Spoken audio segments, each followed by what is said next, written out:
Coach, at 1-3, what signs did you see, sense, feel that a two-game winning streak might be coming, could be coming, would be coming? I never saw our team defeated with any kind of bad attitude looks on their faces. I think they felt like there was a lot of football to be played and that they were bought in and ready to go. And, it's hard to win games no matter who you're playing. But I think our guys believe that they can win, and they believe they can continue to win games, and they've worked hard. You had said a couple weeks ago, just needed a start, bounces to go your way, breaks to go your way. Have you seen that more the last 2 weeks? Well, this past week against Maine, for sure. Yeah. We got a couple lucky bounces. The Albany game, I was still frustrated. We never got any when the ball was laying on the ground for like 30 seconds, and they pick it up and take it 27 yards on a sack fumble. But in Maine, we did get some bounces, no question about that. And realistically, if one of those don't bounce our way, we may not win that game. Following up on that particular win, is that, when you beat a ranked team on the road, what does that do for your guys' confidence and just kind of the momentum? 2-game winning streak, and the latest was a win over a ranked team in their house. Well, I think the big thing was just going up to Maine and playing there and winning. It's not easy to go up there and win games for anybody. I do think our guys have confidence. I think, when you lose a game or a couple games in a row, there can be some doubt creeping in the back of your mind. It's human nature, but I think our guys know that we've got a good football team. And if we practice, prepare, and execute, we have a chance in every one. And so, I didn't want any doubts creeping in the back of their minds, and I wanted them to have some confidence. And I think, winning at Albany gave them some confidence. Obviously that helped us a bunch for Maine. Have you ever had a game with no turnovers and no penalties? So somebody asked me that question. I can't remember, to be honest with you. How close is it? I know there are some times when, things just go sideways, but how close has your team been to playing, as mistake-free as they managed to do up at Maine? Well, we were mistake-free. The fact that we didn't have any penalties, but we weren't mistake-free as far as execution on either side of the ball or the kicking game. But give our guys a lot of credit, and I told them that they showed a lot of guts. We made mistakes and overcame them.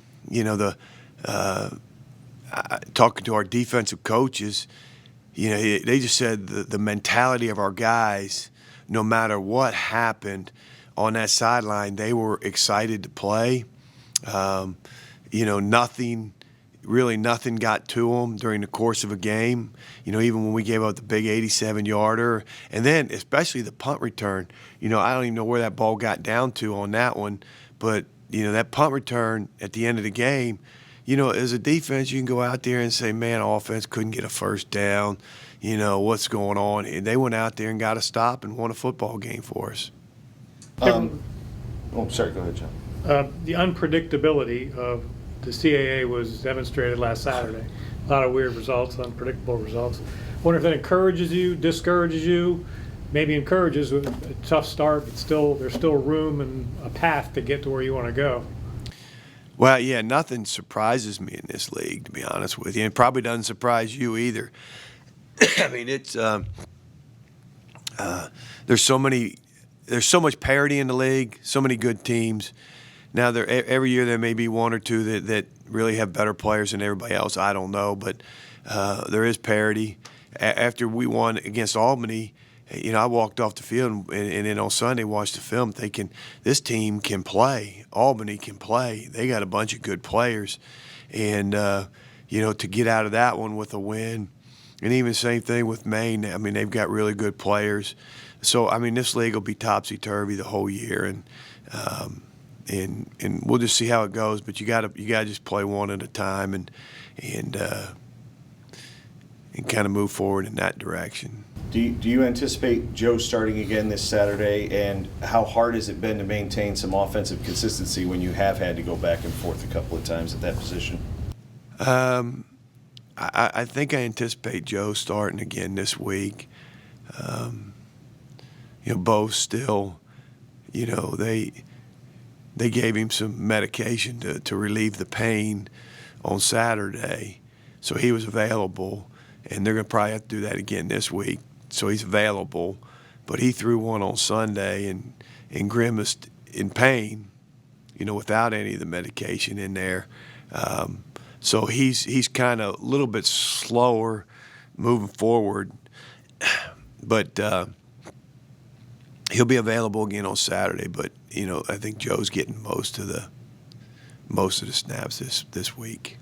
And how, like for your offense, has it been a challenge for them to try and go when those two guys are going back and forth, or is it something they're a little used to now? I don't know. Again, that'd be a good question for Keyston. I think because he'll have a good feel for it, and he's caught balls from both of them and kind of knows how they operate. But we got to be better on offense. We got to be better on third downs, no matter who the quarterback is, whether it's Joe or Bo. We haven't been good on third downs. When we need a 4-minute drive to keep the ball to get a couple first downs, we hadn't been good there.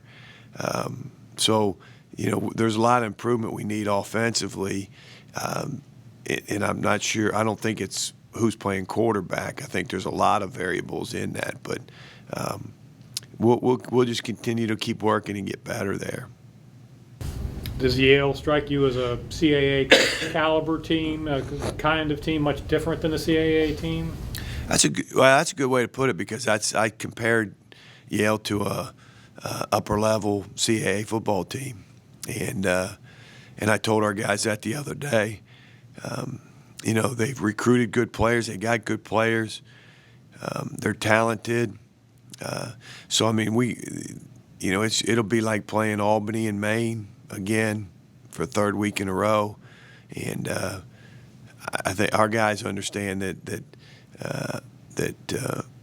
Yale's got a good football team, and the Ivy League can play. I mean, they beat a lot of teams year in and year out. So it'll be a test. It'll be a hard-fought game.